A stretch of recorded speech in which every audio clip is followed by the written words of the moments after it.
the top 10 poorest provinces in the Philippines. Welcome to Canillas TV.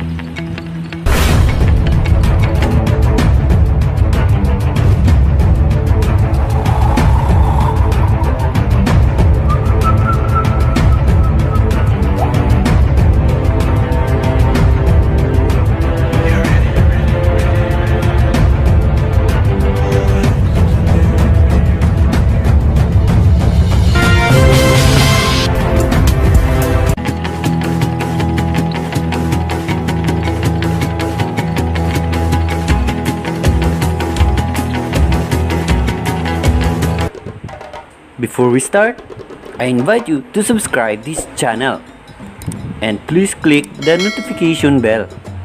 Thank you.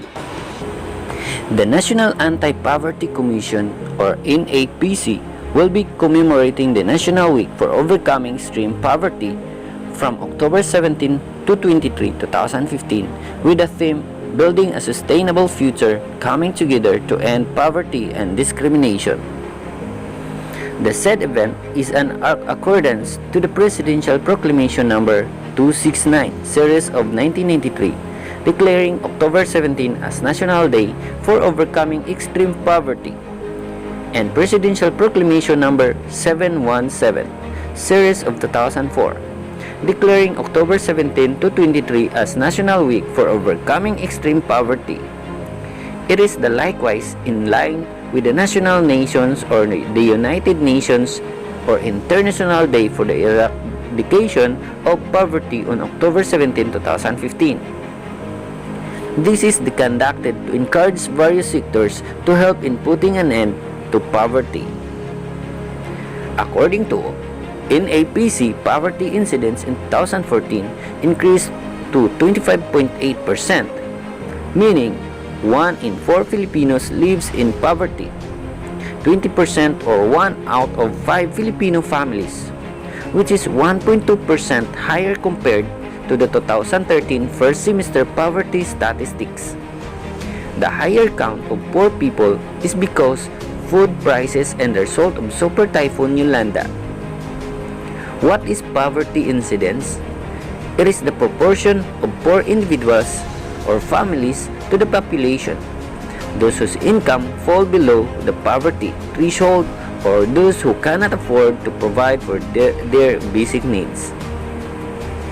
To be considered non-poor, a family with 5 members must earn at least 8,778 a month. An individual also needs to earn at least 10,534 for 6 months, so he or she won't be considered poor. Following are the top 10 provinces in the Philippines that have the highest poverty incidence among families from 2006 to 2012. Here we go. Let's go to the top 10 provinces. The top 10 poorest provinces in the Philippines. Number 10. Western Samar.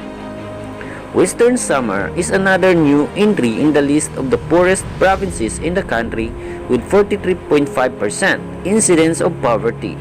Same with Northern Samar.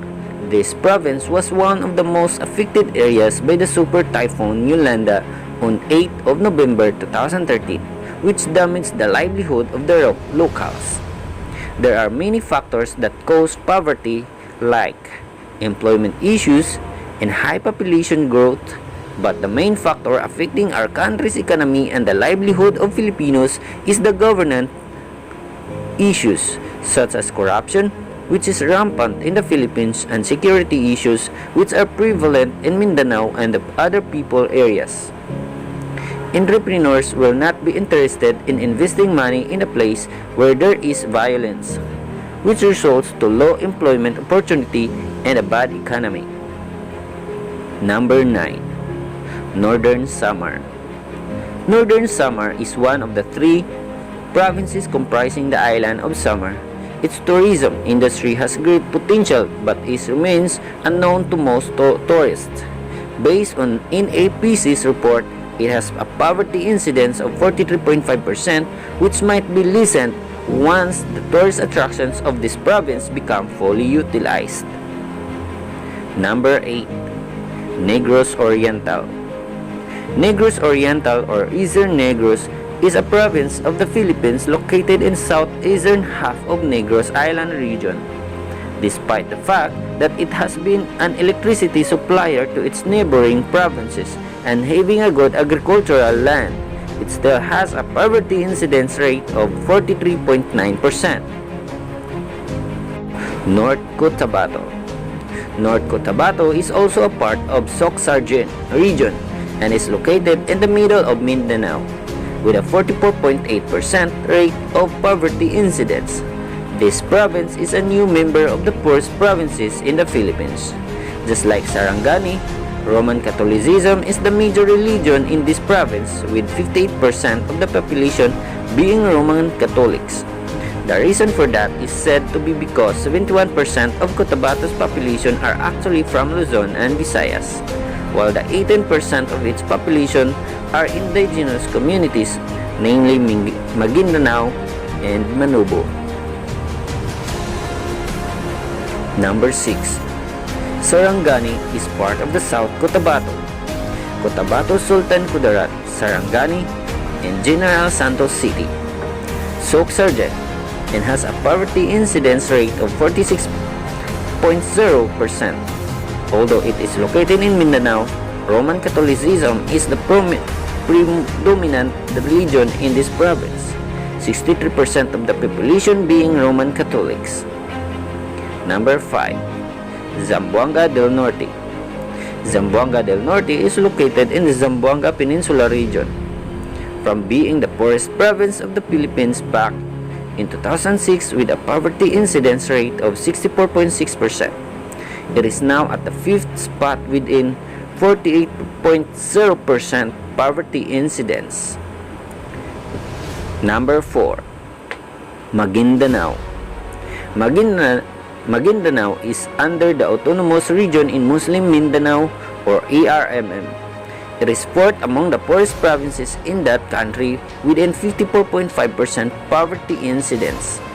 This province became one of the most talked about provinces because of the Maguindanao massacre, wherein 57 people were killed, including the wife and sisters, supporters of Buluhan Vice Mayor Ismael Magunda Dato, local journalists, and bystanders. And when the bloody Mama Sapano encounter happened on January 25, 2015, where 44 members of the Special Action Force were killed allegedly by Moro Islamic Liberation Front and Bangsamoro Islamic Freedom Fighters in Mama Sapano after they killed the Jima Islamiyah terrorist Zulkifli Abdar or aka Marwan. Number 3. Apayao. Apayao is part of the Cordillera Administrative Region in Luzon.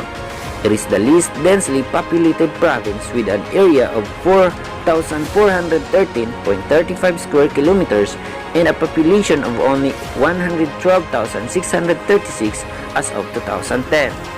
And it comes third among the poorest provinces of the Philippines with 57.7% poverty incidence.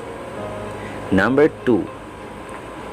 Eastern Samar is a province of the Philippines, located in the Eastern Samar or Eastern Visayas region. It is now the second poorest province in the Philippines, with 55.4% poverty incidence. Its main economic resource is agriculture and fishery. Before we proceed to number 1, I invite you to subscribe this channel and please click the notification bell. Thank you. Now, here we go to top number 1. Lanao del Sur. Lanao del Sur is a province of the Philippines, located in the Autonomous Region in Muslim Mindanao or ARMM. It remains to be number 1 among the provinces with the most number of poor families within 67.3% poverty incidence. 2010 Census and Housing Population conducted by Philippine Statistics Authority or PSA also shows that there was a drastic drop of the population in the said province with 933,260 number of people, which is negative 6.98% from 1,130,544 in 2007.